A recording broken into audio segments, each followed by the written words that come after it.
Okay, well, I think we've waited and for all of our stragglers, and they'll join us as we go. So hi, everybody, and welcome to our International Women's Day Challenge to Change panel event. I'm Maureen Penfold, and I'm the Managing Partner of Morecambe and Cultural and Political Achievements of Women. The day also marks a call to action for accelerating gender pay, but also for accelerate inclusiveness generally. By hosting this event, we're playing our part in celebrating women's achievements and raising awareness of women's issues. Challenge to Change is the International Women's Day theme this year. And I would encourage you to have a look at the social media under hashtag Challenge to Change to see the conversations that are happening and all of the different contributions that people are making around the world. It's really quite interesting. Now, I'm delighted to be joined by Andy Armanino, who's going to host the our inspirational women's panel today. Andy is chairman of More Global, but has kindly agreed to chair this panel. Basically, he's coming from all the way from California, so very early in the morning. So thank you, Andy. But it's important that men are part of this conversation. It's all about being inclusive, and our audience as well, we're delighted, is actually a mixture of men and women. It's not just about women, it's about inclusiveness and all being part of the conversation. So as I said, our panel is truly global, and you'll hear from each of them. So we've got representative from America, South Africa, Belgium and the UK. And it's going to be really exciting to hear about their experiences. I know they'll be speaking about things that have been key to their success as women in business. For me personally, I think it's been working in an inclusive environment with supportive leadership. My challenge on our MKS website video for today is leadership is for men. Being in challenger mode is really critical in the environment we've all got to come out of today. So I think today's theme for me is really the challenge. It's about challenge of everything. So I'm sure it's going to be fascinating to hear the stories, and I hope you will all join in by asking questions. Please do use the question and answer ability at the bottom of the screen. And handing over to Andy, who's going to host us for today. Thank you, Andy. Thanks, Maureen. Again, I'm Andy Armanino, Chairman of More Global and former CEO of Armanino, and totally honored to be here with you guys today on International Women's Day. I am today thinking about my mom, and I'm going to just tell a quick 2-minute story, but my mom is a unique individual, full of energy, and she was an entrepreneur back in time where women weren't really seen as entrepreneurs or business owners. And I watched her struggle as she started different businesses and raised 4 children at the same time, where my dad, who is also an entrepreneur, did not have the same struggles and challenges and roadblocks that she had. For her, it was fine because she's tough as nails and got through all of them. But it reminded me of some of the hurdles that women face that men do not. And I think we've come a long, long way. But I also think about the statistics in our industry, where we know that women enter our industry at greater than 50%. Yet when you look at the statistics for the highest level in our industry, partner, owner, shareholder, there's still less than a quarter of our owners and partners that are women. So we have a long way to go still. Again, honored to be here with you. Use the question and answer session as we go. We hope this is going to be lively and you'll have time to have your questions answered by this group. And we're going to go to this group now and we're going to have them introduce themselves. We're going to go first to Emma, then Laura, then Candace, then Carmen. And they're not only going to introduce themselves, but they're also going to answer their first question. And that is one thing that was key to their success. So with that, Emma is going to kick us off. Thank you very much. Well, hi, I'm Emma Kane. I am Chief Executive of SEC Newgate UK and Deputy Group CEO of our international group. And we're a global strategic communications firm that is here to solve problems or seize opportunities using communications, advocacy, and research. The key to my success has been listening. I think listening allows you really to stop guessing and instead just to do things based on facts, not assumption. It also allows you to be strategic, not just tactical. And it's also the ultimate sign of respect, and that helps build trust. So to quote Larry King, every morning I say to myself, nothing I say today is going to teach me anything. So if I'm going to learn, I must do this by listening. Great, thank you. Laura? Thank you, Andy. Thank you, Maureen, as well, for the opportunity to participate on today's panel. I'm Laura Casera. I am a principal and chief marketing officer at Citrin Cooperman, an accounting, tax, and business advisory firm in the US on both coasts now. I'm based out of our headquarter location in New York City. In my role, I manage a team of 23 professionals, and we're responsible for the overall marketing, brand communications, and business development strategy for the firm. So in my now more than 25 years as a marketing leader for professional services, there have been quite a few things that I've leaned on as guiding principles to help drive me forward. Finding the right mentors, learning and understanding the value that I bring, pushing myself out of my comfort zone as often as possible, but probably most importantly, finding that balance between ambition and responsibility. There is, for any rock music fans out there, there is a Motorhead song lyric that for me really has resonated. Just because you got the power, that don't mean you got the right. So forgetting the bad grammar for the moment, the spirit behind it of just because you can doesn't mean you should is something that's in my mind always as a leader. Whether in your career or your personal life, I think it's crucial to always consider first how your words and actions can impact those around you and the goals that you're striving to reach. For all of us in our paths forward, it's important to remember that our success won't be defined solely on what we did, but more importantly, by the experience that we leave behind and how we've influenced others. When I think about the leaders I know who got it right, it's because of the experiences that I've had working with them and how they've made me feel valued for the role that I played in whatever the job was. So. Thank you. Thanks, Laura. Candace? Thanks, Andy, and thanks, Maureen, as well, for this opportunity. My name is Candace Whitefield. I come from sunny South Africa, the Moor Johannesburg office, where we are responsible for audit and advisory. I like to think that I head up a team of young, dynamic individuals and assist them in their professional path. I would say that one key matter to my success would be the determination to achieve and never give up. But obviously this can only be done when you surround yourself with people who have the same work ethic and business acumen. Thanks, Andy. Thanks, Candace. And last but not least, from Belgium, Carmen. Thanks a lot, all of you. Hello and good afternoon. And I would say welcome to this great session on the International Women's Day. My name is Carmen van Kamp and I am from Belgium, where I also live and work. I work for More Belgium, where I am a partner in our audit and assurance department. So my profession is a financial auditor, for which I am accredited as a CPA, a certified public auditor. I'm doing this profession now already for more than 16 years, although I have to admit, actually, it's a more male profession, to be honest. Now, what I do like about doing audits is the diversity of the profession. We do work for a lot of companies in various sectors, from production companies to retail companies to not-for-profit organizations.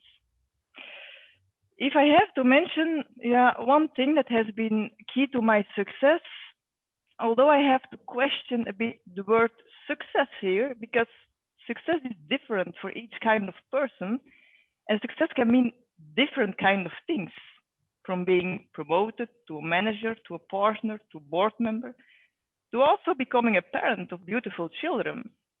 Now, work-related, for me, that's definitely perseverance. Never give up on your goals, never give up on your dreams.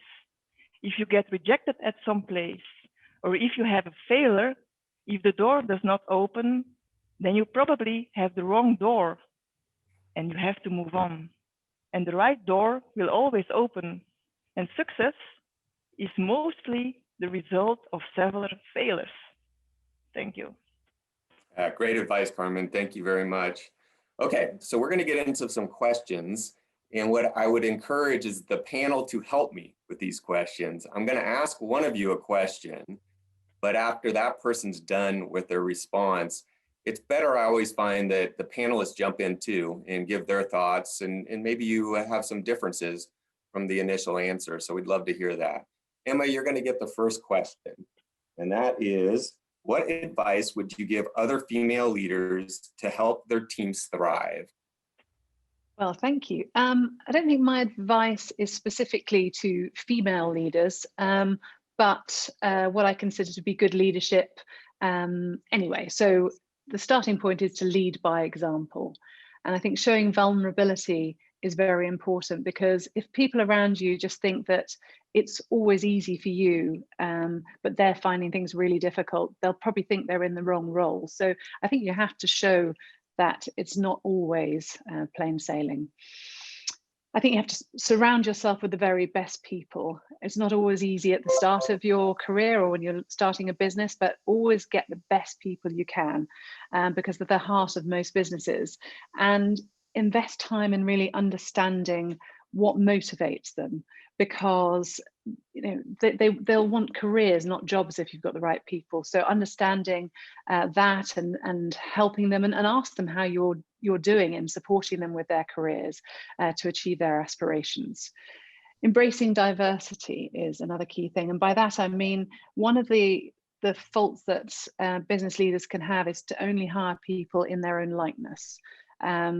They don't sometimes like people who challenge them all the time. They're those difficult people, but actually they do say that if two people always agree, one is superfluous. So have that nice mixture of people in the team from different backgrounds, different experiences.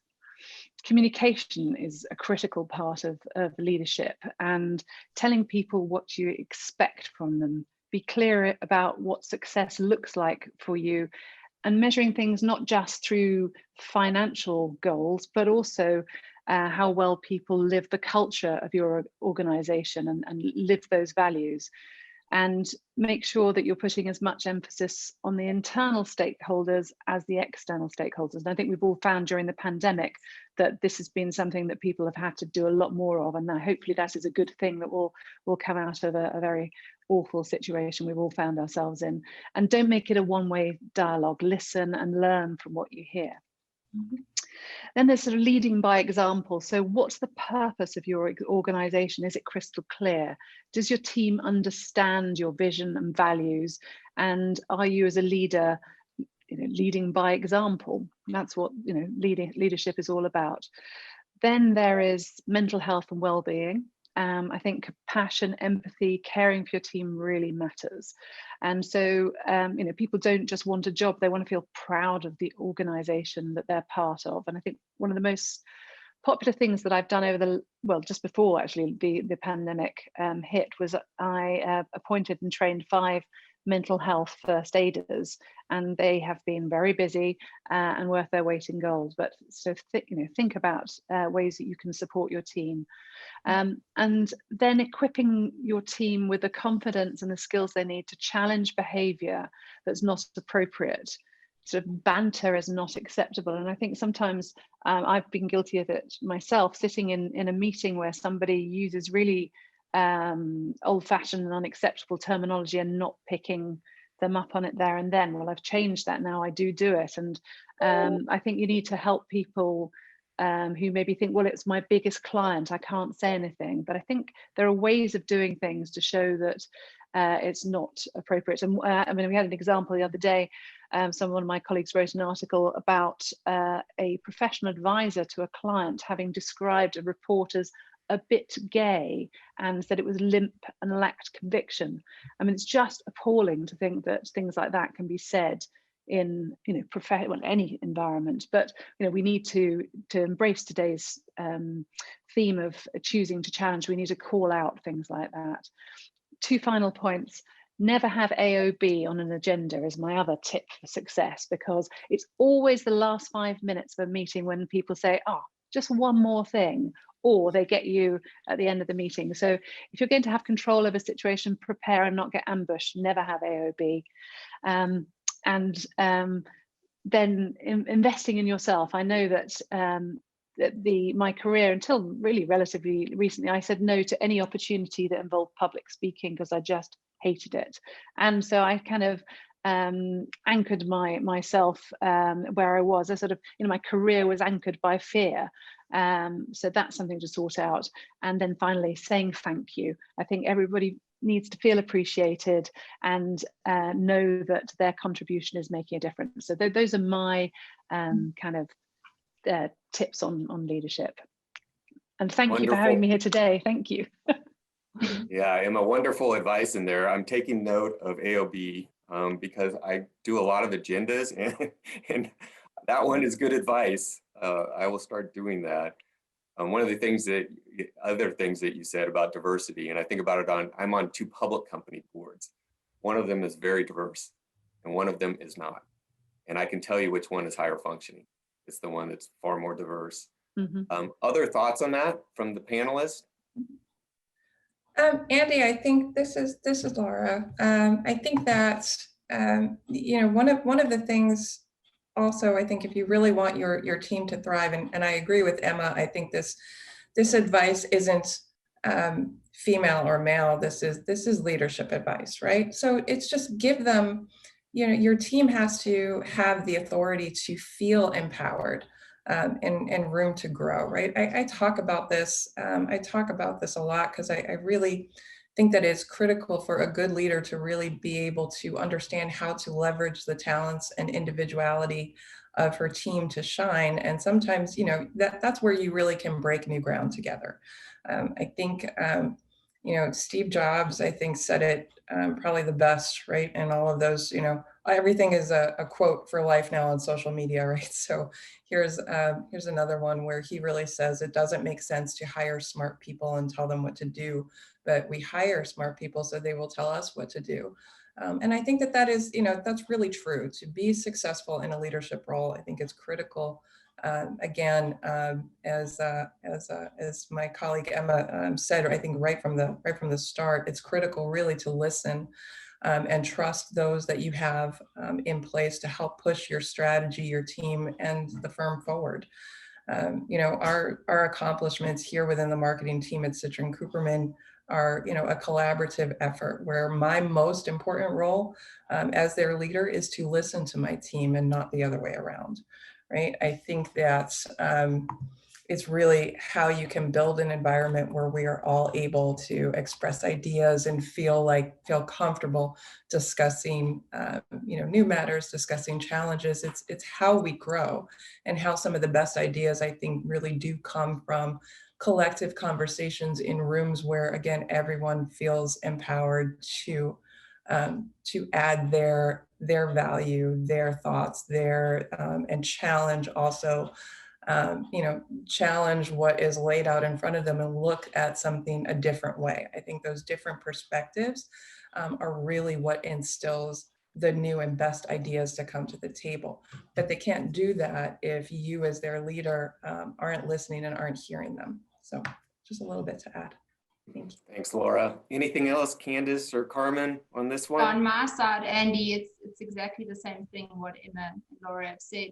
So, as leaders, we're always hunting, new business and growth and try to drive, the revenue numbers. But I think it's really important that you listen to your team and you show compassion, and you need to understand where they are from a mental health point of view, and be, sympathetic to, the lifestyles that maybe they and the pressures that they're feeling, and just listen to that and see, through the experience that we've had, how do we guide them in making sure that they're coping. Thanks, Candace. Anything else, Carmen? Not so much. I think most of the things have been said, and I fully agree with Emma that you have to listen to the people. And I think I heard somewhere in your story that you have to give the people some freedom as well. If you give people freedom, free in making decisions, in speaking up, and that their leaders are listening to them, it will create a lot of creativity for the company. So you will reach even more. So yeah, fully agree. All right, thank you. Next question is for you, Laura. you'll start us off. One of the aims of International Women's Day is to accelerate gender equality. What do you think is key to this happening in the business setting? Thanks, Andy. So I've given this question quite a bit of thought in preparing for today. You know, my job comes with also another additional similar challenge in some respects to that of gender equality. In my role as Chief Marketing Officer, I often need to also demonstrate, and throughout my career doing marketing for professional services, the value that marketing brings to the table. I've worked to shift this mindset of the role marketing plays over the years as something greater than cosmetic, but that when value is demonstrated, marketing and business development sits at the core of the engine that helps drive the firm forward. I have found that one of the keys to helping accelerate both of these challenges is the same, at least for me, right? And that is, don't be afraid to use your voice. I will always say that my advice and my opinions on being a leader are the same whether you're a man or a woman. But here is where I think I really lean more towards this as something I think women need to hear. A lot of times, right, women grow up with this idea that we should keep our heads down, work hard, and leave the big decisions to the men at the table. And for me, nothing could be further from the truth. As our Honorable Ruth Bader Ginsburg said, women belong in all places where decisions are being made. And that is absolutely true. We should never be afraid to know our worth, to share our opinions, our ideas, and remember that we can impact change and growth just as much as our male counterparts do. I may not always be right, but neither are they. And if we aren't willing to share ideas and speak our minds in a respectful and productive way, then together we really will get nothing done. So this is true for me, not only in male-female roles, but in hierarchical roles as well. I think it's important for all staff, regardless of gender or title, to not fear expressing their thoughts and views. The best ideas, again, right, they come when we're all able to stretch and collaborate together. Thanks. Yeah, no, thanks, Laura. It's great. Carmen, you want to add anything to that? Yes, maybe what you explained is I fully agree, is fully true. But if you speak up as a woman and a man says the same content, it's sometimes perceived differently just because you're a woman. Sometimes if you make a tough decision, you're a bitch or you're very hard. If in a certain setting, for example, a man is crying, starts to cry, it's like, oh, look how weak he is. Oh, it's if a woman starts to cry in the same circumstances, she's very weak. She can hold it. She cannot handle it. It's different. So yeah, that's a bit what I also face.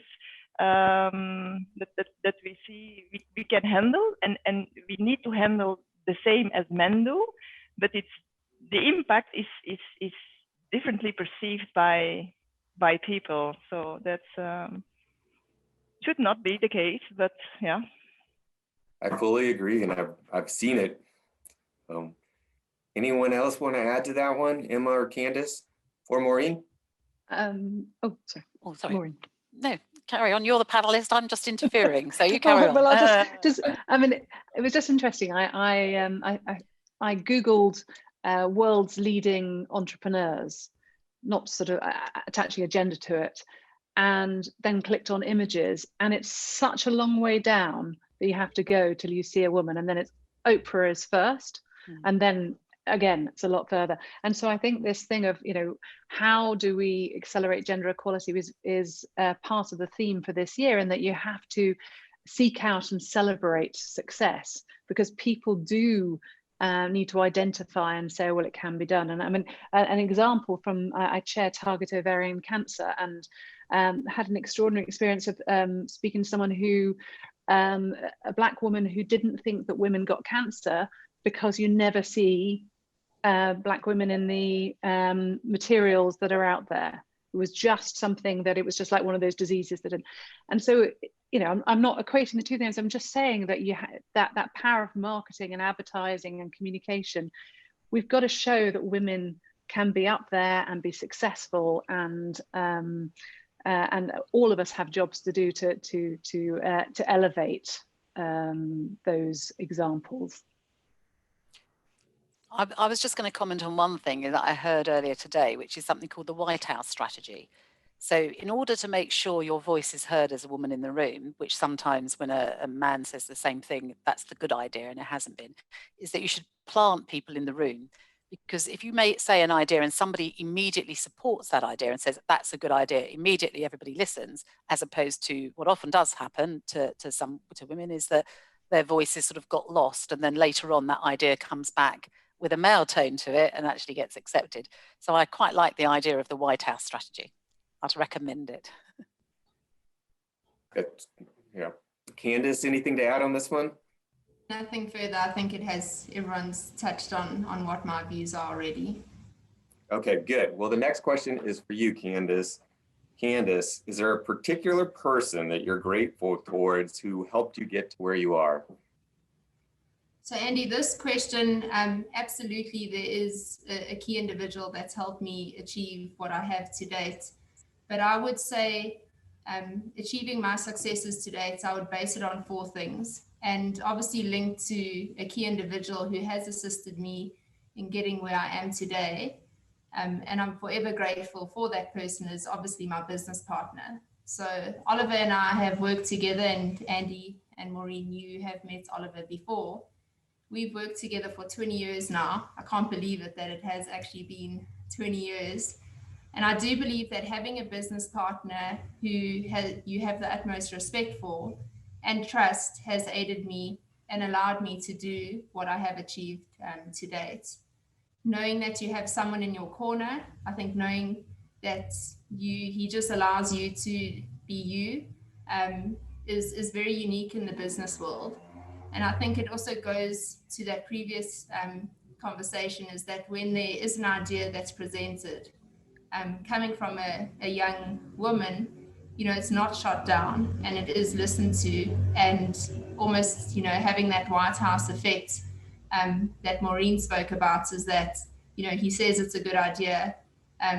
You know, together as business partners, we then present that to, you know, the business, and we drive growth and get everyone on the same page.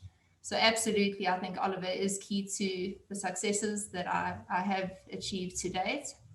The second thing that I would say is, as you get busier, I think it's imperative, and I've said it to a lot of my staff who just are struggling with time management, is, you know, get yourself a life coach or a mentor. It has been mentioned previously, you know, from I think Emma and Laura said it, is that make sure that that life coach assists you in your time management.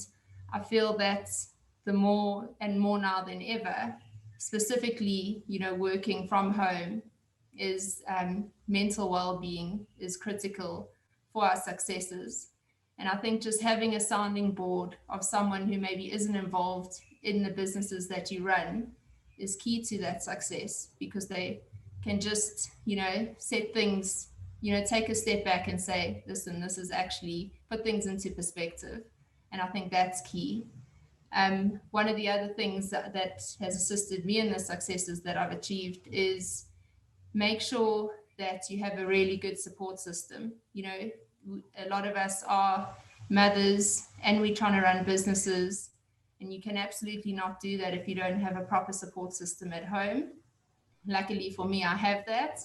And it just makes sure that when you leave home, you know, the children and everything at home is looked after while you're trying to run a business.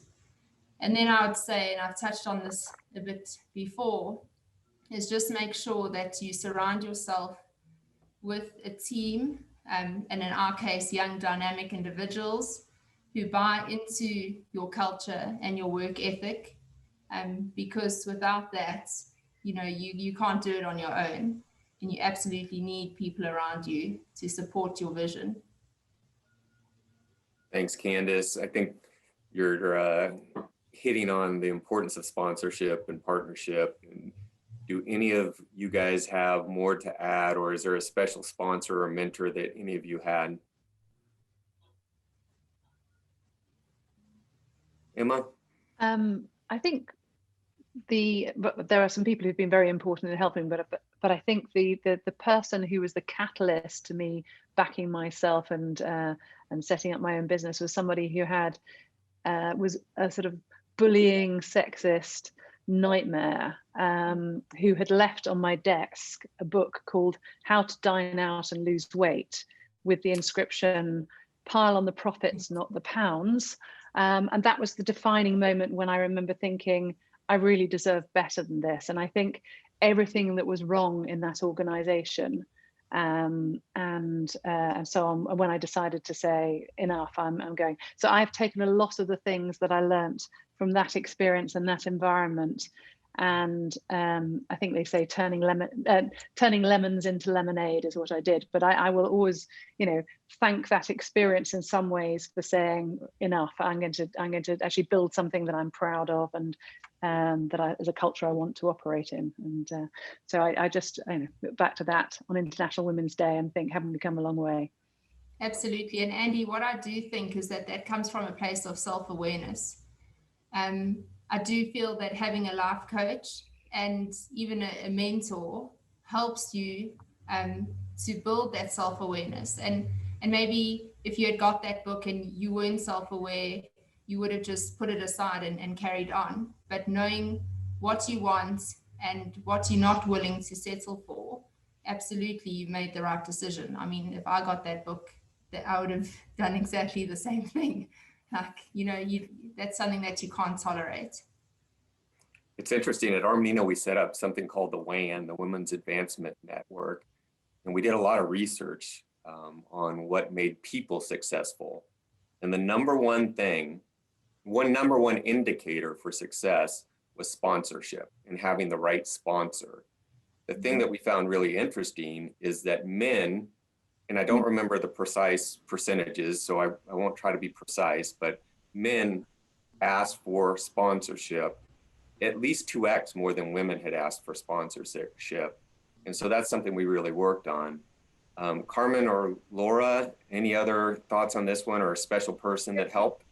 Well, I think that, from a professional standpoint, right, I have always kind of proactively looked for that mentor, for that sponsor who was going, who kind of emulated where I wanted to go with my own career, and had the leadership characteristics that I was really looking to take on, and looking for people who were going to not just appease me at all, but push me, really, right? Push me and challenge me. When I started out in the accounting and consulting profession, I was working for PricewaterhouseCoopers, and I looked directly to the managing partner of my practice group, who this was not a firm that held hands, that smiled, that like said, no, come here, I'll show you where everything is. This was, okay, you're here now. We assume you're smart. We assume that you know what your job is. But so really having that, you had to be proactive. You had to say, look, I'm looking for someone who is really going to help me learn how to live outside my comfort zone, push me to make, to make this role my own and bring value to the table, and prove myself. So, I was very fortunate to have found him. And now that I am, a couple decades later, I'm also very fortunate to work for Alan Baby here, the president of Citrin Cooperman, who really does, I think, display all the attributes that I look for in a leader, and pushes me constantly, to be better, and push my team to help reset the bar. And I think that is very important. I don't necessarily look for a cheerleader to tell me that I'm great. I'm looking for someone to just to push me forward. That was good. How do we make that better? because that is I think that kind of fuels that drive and really allows you to see and exceed your potential. So for me, that's really important. Great advice. Okay, Carmen, the next question is for you. The theme of International Women's Day this year is #ChoosetoChange. In your career, has there been a time you have challenged an idea that has led to great organizational change? Yeah, change. Huh? It's a hot topic, yeah? Because change these days, there is change everywhere. And people, they have to adapt all the time. And now even more due to COVID, we have to adapt our working conditions as well as in our private lives. We have to adapt. And I might think of, we just talked about it half an hour ago, I think, the schools that were closed during a certain period of time. Parents had to adapt and make remote teaching possible for their children. Work at home for days, weeks, months, and for some parents, all this with their children running around. We had to install our home offices to make remote working possible. And this is what I would like to say about this question. For me, there has been made a huge organizational change here. And luckily, COVID did help me. I've always been a huge fan of independent working conditions and certainly blended working conditions. And I'm convinced that people who are driven, eager to learn, and passionate about their work, they really thrive and even outperform when they are given more space and freedom arranging their daily work. They will be more creative, feel more appreciated when they feel they are being trusted. So I think you already can guess it. I am not a fan of micromanagement, forcing your people to be around you at the office and controlling them each single hour of the day about what exactly they are doing. I will tell you something, and you probably might not believe it, but I once knew a boss who timed how long people went to the toilet and how many minutes they went for lunch. It's insane. So in my opinion, this will only result in employees becoming demotivated and becoming unhappy at their workplace. And in reality, that was the result. So trust is key. And before COVID, many employees were not even allowed to work remotely. They had to show up at the office each day from 9 to 5 for their managers being able to take control over them, although they could easily work half of their time remotely and save a lot of time not having to commute. So blended working sometimes, for me, can save up to 10 hours a week. So can you imagine how this can improve someone's life, being able to spend more quality time with your family or going to the gym or having more time to prepare healthy meals, for example? Now, due to COVID, and that is my opinion, is at least one good thing about the pandemic, is that many managers and employees were obliged to work remotely, and working conditions were surprisingly easily and quickly adapted.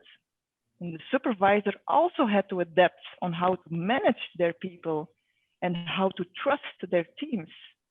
Now, to be honest, for me, that's what I always strived for, remote working and blended working conditions. For me, all this sudden change due to COVID was not actually such a huge change because I already applied this even before COVID. But unfortunately, I saw in my working environment that it was not always well accepted by many managers and bosses, and certainly those who are into micromanagement, of course. And I truly hope now that the pace has been set for the future and that for most office jobs, blended working conditions will continue, not on a full-time basis, but at least, I don't know what to say, 30% or something, because having physical contact with your colleagues is of the utmost importance. Regular face-to-face meetings, they should take place. It's even crucial.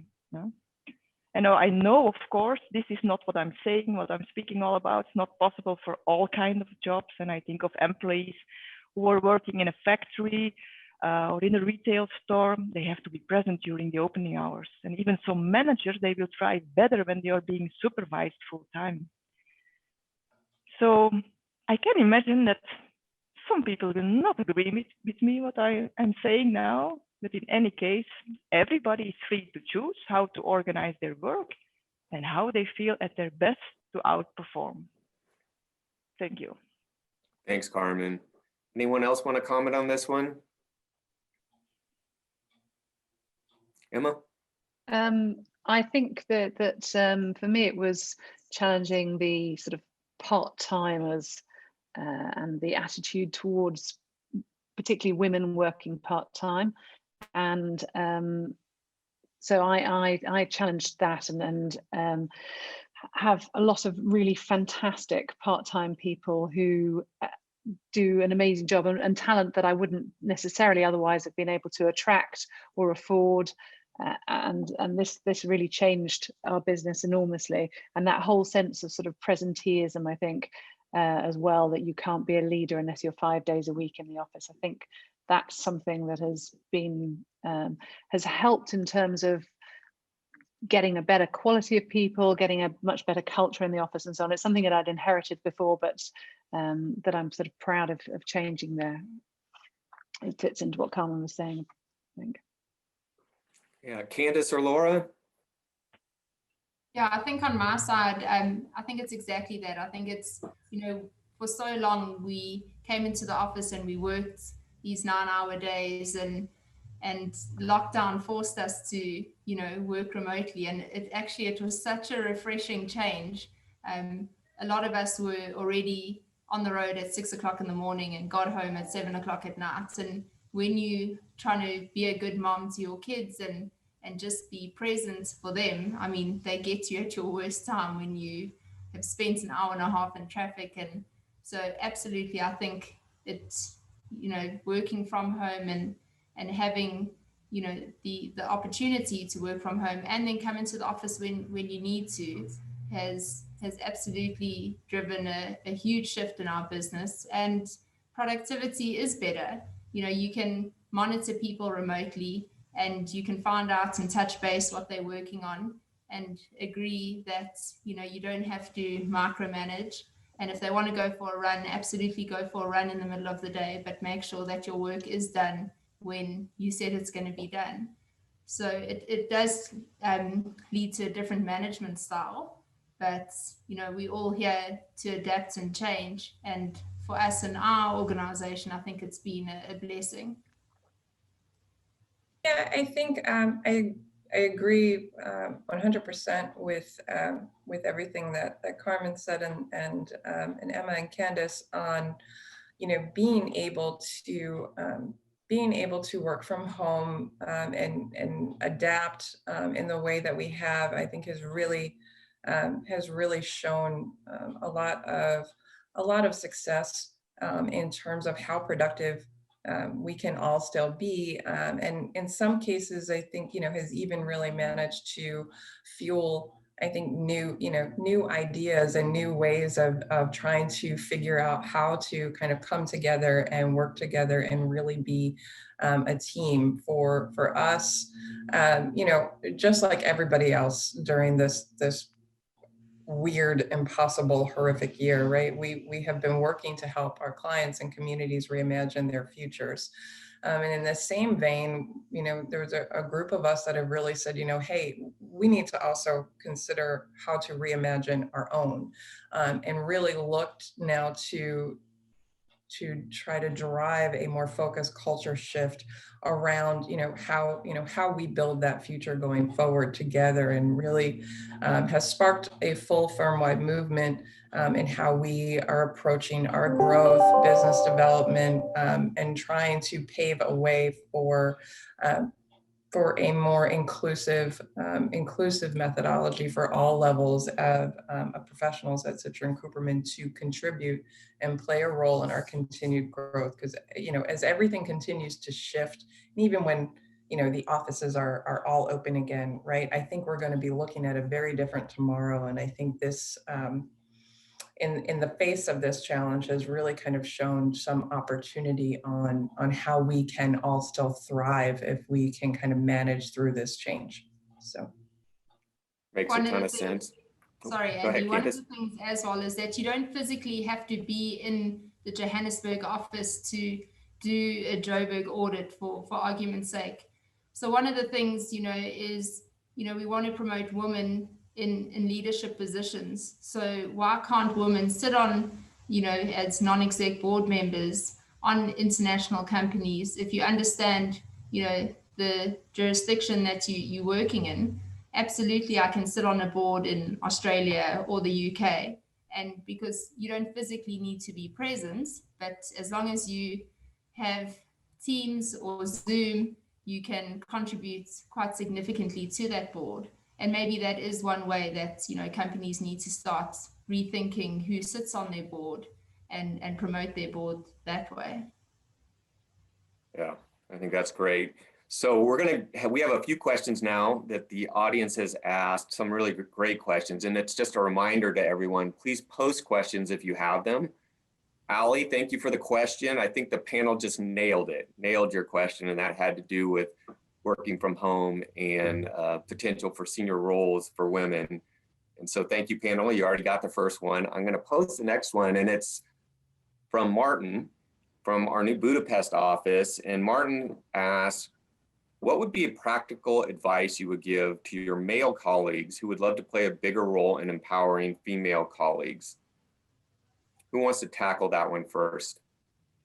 I think maybe if I can go first, Andy, just in terms of maybe, in that specific firm, have a mentor-mentee program. So where we talk about the sponsorships, because I think it's critical that, you make sure that the younger females, or probably any female in that organization, has someone who they can go to. And if you've got those proper structures in place, they will learn through those structures, and obviously empower that woman as the business grows. So that would be my recommendation, is just make sure that you've got a proper sponsorship program within the organization that drives and builds female growth and confidence. I think that's where it all comes from. Anyone else want to tackle this one? I mean, Andy, I would say, for myself as a woman, I don't want to be treated any differently than my male counterparts, right? So I guess what I would ask of the men around me is to, look at me as equal. I'm not different. I don't need special guidance, right? I'm equal. As a professional, right, I have earned my seat at the table, at the firm, et cetera, just the same as you. And so I would ask no more from my male counterpart than his male peer would ask of him. And I'm simplifying an issue, right? But I think that as as you move forward or try to move forward out of gender bias, and look at the difference in the words that we choose. If a man is assertive, he's ambitious. If a woman is assertive, she's aggressive, or an even worse word to go along with that. If I'm assertive just as you are, right? If I have ambition, it's the same as any male counterpart. So I think, if how to best help women move forward is to really start to understand that I got here the same as you, give me the same opportunity that you would give a man, and just keep that dialogue open. So. Great, thank you. The next question we have is a challenging question, and it's from Mandy. And Mandy asks, choose to challenge is great, and certainly we can all identify with situations where we hear inappropriate comments, but to what extent do you think there will be a cultural change resulting from this? Or will inappropriate attitudes just be masked until we are not in the room? Emma, you want to start with that one? Yeah, I think there's an interesting point in terms of until we're not in the room, but I think the starting point has to be that we all commit to saying, whenever I hear something that is just unacceptable or misguided, but offensive to people, I will say something there and then. I won't call it out later on or moan about it. I'm going to deal with it. And I'm just going to say, you might not realize that what you said is unacceptable, whatever, but to do it there and then. And I think that's the starting point. And I think we just have to call out bad behavior as it goes along, and we have to educate people. So, my colleague who wrote his blog about his experience, I think that's the sort of thing that I've shared, the company's shared, other people have on LinkedIn, and when people start reading things and they start hearing things in meetings, they will start to understand. And I think silence is going to be the biggest blocker to advancement here. So it may still happen behind, when we're not in the room, but we're not going to make any progress unless we start saying things in those rooms when it happens. Carmen, any thoughts on that one? Yeah, maybe I fully agree with Emma, what she's telling, but maybe I have to add or just say that those comments, those not pro women, or also the same with how we say what's the word for other gender, the people no gender with the X or whatever. That's the same actually. Gay people, lesbian people, they also get those comments. In most cases, those comments come from people who are themselves weak. They're not strong people. They are, in fact, I see them as rather being weak, and they have to become strong in their mind to putting someone lower or to giving those comments. You're a woman, you cannot say you're aggressive, you're whatever, just to feel more powerful themselves because they are so low. So that's my opinion, and that's what I think in my mind. Okay, are you so low? But indeed, as Emma says, at the moment and when we are sitting there in the room, you have to tell it. What's your problem? What's your issue? What you're dealing with? Why are you saying this? So I fully agree. Yeah. Okay, our next question is from a familiar name to me, Andrew Gallagher. And Andrew asks, what key strategies are firms using to increase diversity and inclusion at both ends of the management, at both in entry and management levels? Candace, you want to start with that one? Sure. So I think it's just making sure that so specifically in our firm is, make sure that you promote within, and we've got some real diamonds within our organization, and make sure that you look after them. That's how you will promote and improve diversity within the organization, because people then obviously build, and it works on the culture. So they understand that when they come into the culture of the firm, they are looked after, they can view their opinions, have an open door policy, because when people have ideas, they can just come into your office and talk through them, and you're not going to shut them down. I think that does lead to making sure that everyone does feel part of an organization. So I think in our case specifically, it's open door policy, listen to what people have to say, and don't just shut their ideas down, because most often than not, they really do add value to the firm. Maureen, do you want to comment on this one? Yeah, I would say that it's about looking at and listening. I think it comes back to sort of a word I think Emma used at the very beginning, which is that what we're trying to do is actually, because I don't think it's a gender thing, I think it's a complete inclusive, sort of the whole people coming together.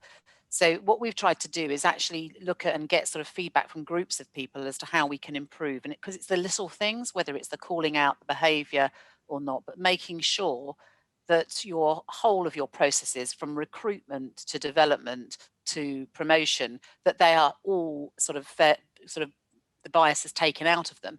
because it's very, you don't realize it sometimes, but it's very easy that, you know, that there are sort of little things that happen along the way that just gradually eat away at that equality. So I think from a point of view of a strategy, it's about really making sure that from a diversity inclusive point of view, that you look at the whole people and make sure that you have got a very diverse people coming in, but that doesn't mean that you have to take away the little barriers at every level, is what I would say. Thanks, Maureen. Hey, we have lots of questions coming in, and I apologize. We're not going to be able to get to all of them. We probably have time for a couple more. There's one here that I think is really important, though, and this is from an anonymous person, but they asked Emma, can you provide some examples of how you were able to successfully call out inappropriate behavior? Because I think that's really hard for people. I'm not always going to get the words right, but I'm Jewish, for example, and I've sat in meetings where offensive comments have been made, and I just simply say, I'm sorry, that's just not acceptable. You know, that comment that's just been made, I find that very upsetting.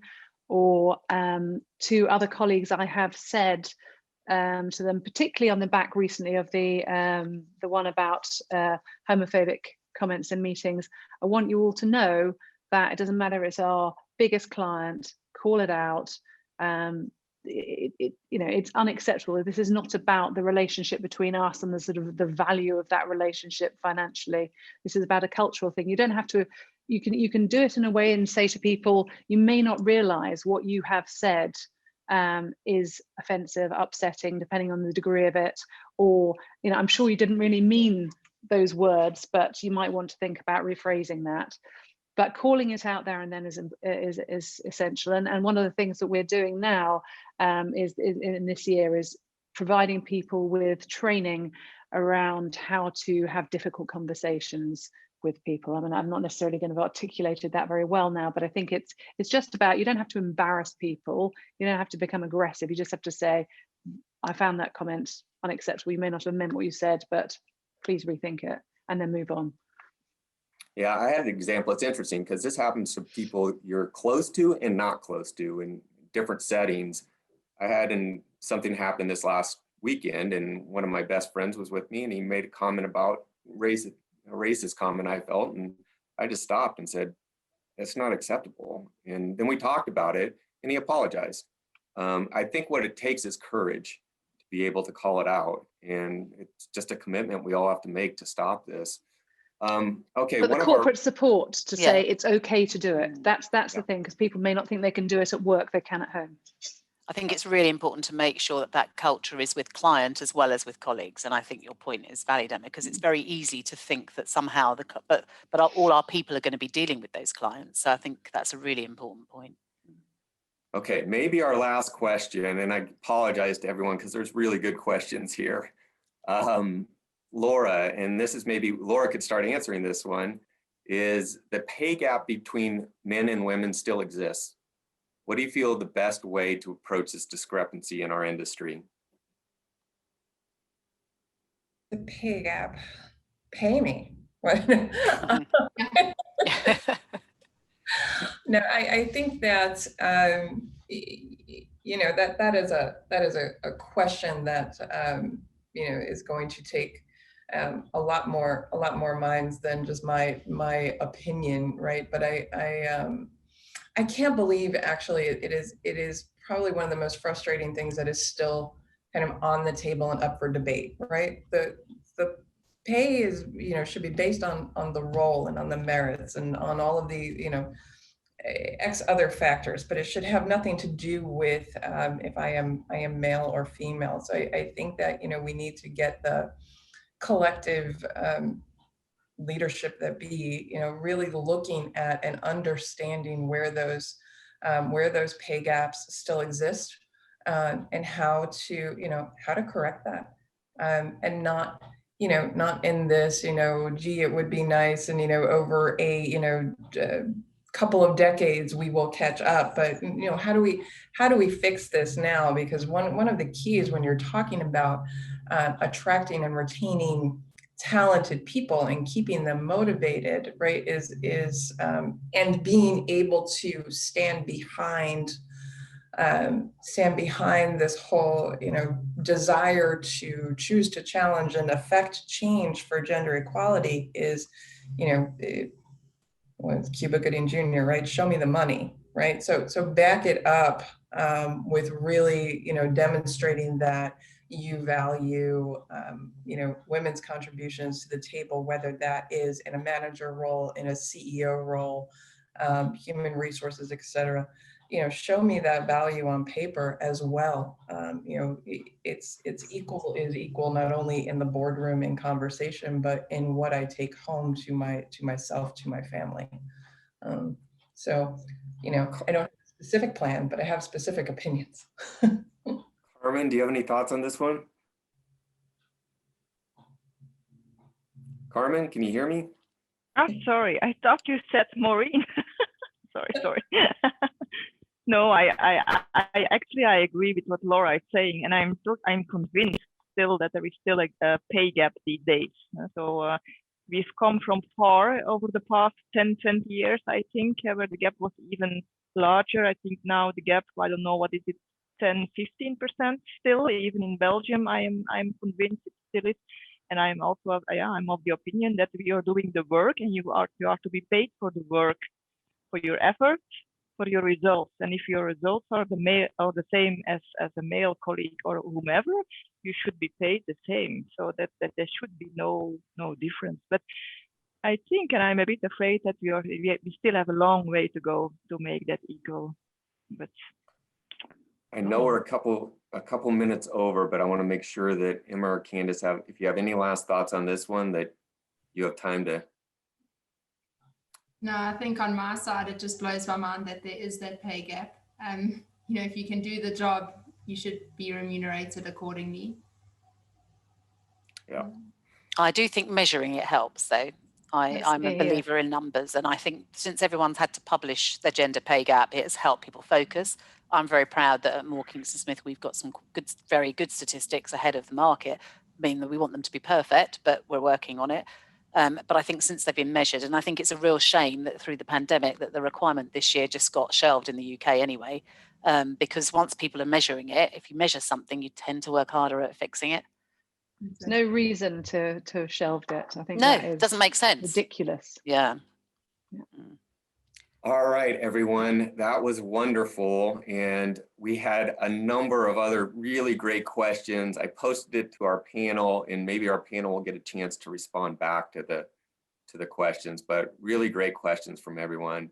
Again, I want to thank Maureen for organizing. Special day, a lot of progress, but a long way to go. And you guys were amazing. So thank you very much. And I'll let Maureen say a last goodbye. Yeah, so can I just thank everybody for joining us today? So we had a great audience, and it was fantastic to see everyone partaking. And of course, thank you to Andy and to the great panel. And I'm sure you've all gone away inspired with some ideas and thoughts of how we can all help on this journey, because it is an inclusive one, men and women together, really. We're all in it, and we can all make a difference. So thank you, everybody. Thank you to everybody for joining up on the panel, and thank you for attending. And have a good day. Cheers. Bye-bye. Bye-bye. Bye.